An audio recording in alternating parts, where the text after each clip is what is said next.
Maître Adair, comment on arrive à pister ceux qui menacent et harcèlent sur Internet? Parce qu'on a coutume de dire que finalement, sur les réseaux sociaux, on est caché derrière un pseudo, derrière une fausse adresse, et que finalement, c'est très compliqué de remonter le fil.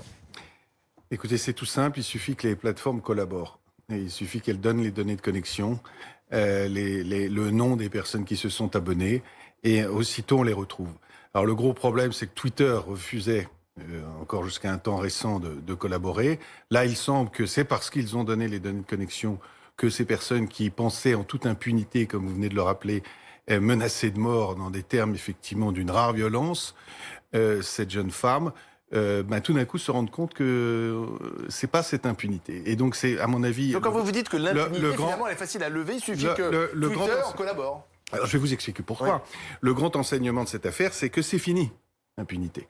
Et est actuellement discuté au Parlement ce qu'on appelle la loi Avia, qui comporte plusieurs volets, notamment de nouvelles incriminations, mais surtout une obligation faite aux plateformes, notamment toutes celles qui hébergent les réseaux sociaux, de collaborer, d'abord en amont, en faisant un travail de modération, mais surtout sur réquisition judiciaire, de donner les données de connexion dès lors qu'on recherche l'auteur d'une menace de mort, d'un harcèlement, etc.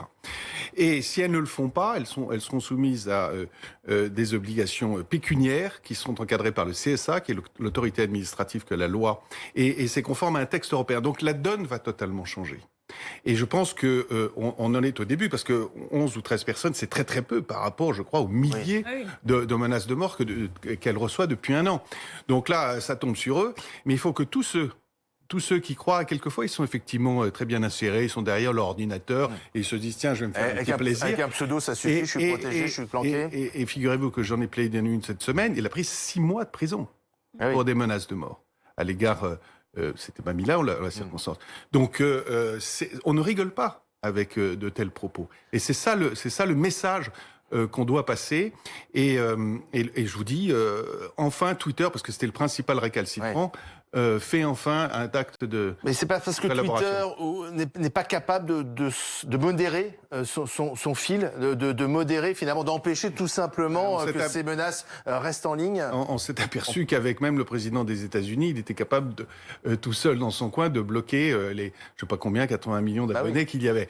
Donc c'est quand même qu'il est capable de le faire. Ce qui est très curieux, c'est que quand il considère, on pense qu'on veut, ce qu'a dit le président des États-Unis, en la circonstance, il perdait le pouvoir, donc il n'y avait pas grand-chose à craindre. On le bloque. Par contre, lorsqu'il voit passer des messages aussi odieux, avec des images quelquefois, comme vous venez de le rappeler, à l'égard de cette jeune femme qui ne fasse rien, ça peut choquer quand même. Oui, parce que Twitter pourrait agir sans qu'il y ait une plainte et que la justice... Mais je pense qu'ils vont mettre en place, ils ont tout à fait les instruments d'intelligence artificielle pour le faire, avec les algorithmes, pour bloquer ces messages dès lors que certains mots, certaines images apparaîtraient. Mais c'est-à-dire que la police est sur ces réseaux sociaux aussi pour traquer... Alors ça, c'est l'autre pendant, pardonnez-moi, mais ça, je complète. C'est que nous avons, vous l'avez rappelé, aujourd'hui, un pôle spécialisé au parquet de Paris qui va collaborer avec la plateforme, j'ai oublié son nom... Pharos, c'est ça, qui a les moyens. Donc enfin, on a les moyens non seulement légaux, mais également techniques, matériels, pour pourchasser, identifier, et donc on va avoir aujourd'hui beaucoup plus de procès. Et cette procédure, que je peux vous dire qu'elle va donner lieu à un procès très rapide, parce que ça, la loi, donc dans l'année, les 13 personnes qui sont interpellées, si elles sont effectivement reconnues comme l'auteur de ces messages... Elles risquent quoi, ces personnes? Je vous dis, 6 mois de prison. 6 mois de prison. Plus, même peut-être, j'en sais rien. Et ça peut servir d'exemple et de faire passer moi, c'est le message que je souhaite faire passer, parce que j'ai la chance de passer au vote. Faites attention, c'est terminer l'impunité. C'est terminé l'impunité. Mais ce qui est intéressant, c'est de voir le profil de ces personnes. En fait, elles se connaissent pas. Elles sont chacun dans un endroit différent. La Moselle, la Loire-Atlantique, les Hauts-de-Seine, le Calvados et la Marne. Et chacun de son côté, derrière son ordinateur ou son smartphone, menace Mila.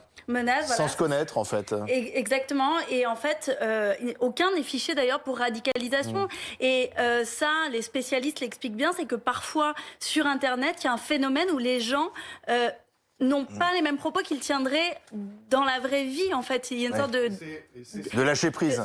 C'est exactement de violence qui est exacerbée par... La philosophie européenne, à Bruxelles, il dit « Tout ce qui est interdit ou régulé dans la vraie vie doit désormais l'être sur la vie électronique. Et c'est ça ce message qu'il faut faire. Oui, mais que répondez-vous à ceux qui disent ça part d'une bonne intention, la loi Avia, ses règles, mais ça va brider aussi la liberté d'expression et que finalement, le réseau social, dans son ensemble, c'est le dernier espace de liberté d'expression. Pardonnez-moi, comme liberté d'expression, on fait mieux.